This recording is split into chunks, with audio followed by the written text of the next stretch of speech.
Genre and style. Many literary scholars argue that the story is written in a fairy tale style. Not long ago, there lived in uptown New York, in a small, almost meager room, though crowded with books, Leo Finkel, a rabbinical student in the Yeshiva University. The story combines the elements of fantasy and reality. Fantasy contains elements that are not realistic, magical powers, and sometimes involving mythical beings.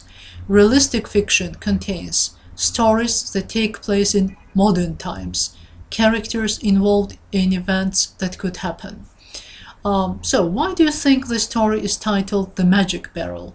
Do you think that Salzman, the matchmaker, possesses supernatural power? And now about point of view. From whose point of view is the story told? The point of view in Malamud's The Magic Barrel is considered to be the third person limited. What makes you agree with this statement?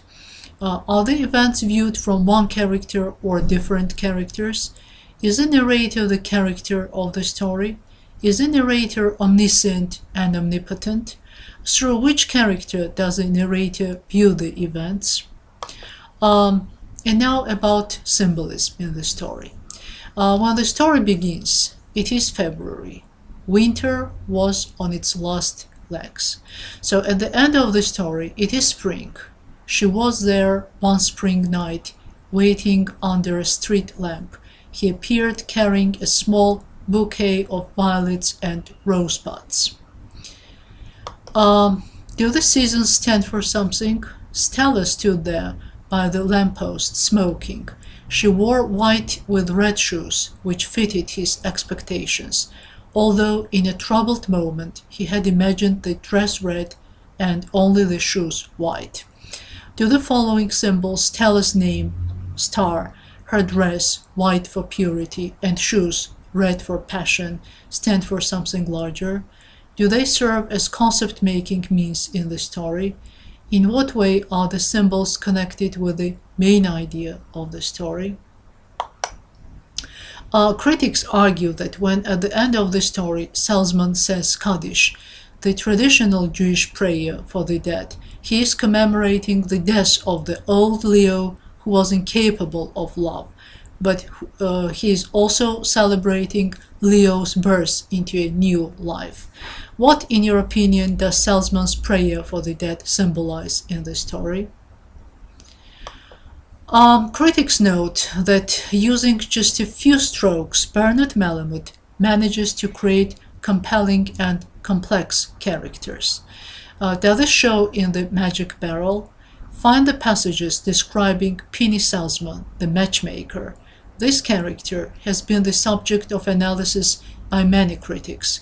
They claim that he has a mysterious and magical power.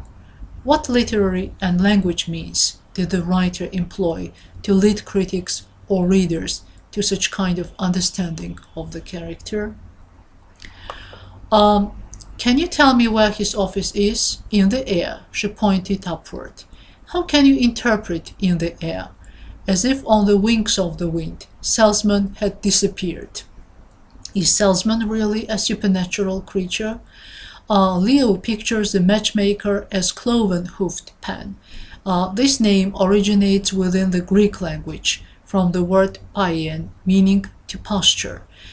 It is connected to fertility and the season of spring. How does the author characterize Leo Finkel? In your opinion, when does the character experience epiphany? Why does he return home in despair after the conversation with Lily? What did Lily make Leo realize? He seriously considered leaving the yeshiva, although he was deeply troubled at the thought of the loss of all his years of study, saw them like pages torn from a book, strewn over the city, and at the devastating effect of this decision upon his parents. Why does the character compare his years of study to pages torn from a book? What state of mind of the character is achieved through this language device?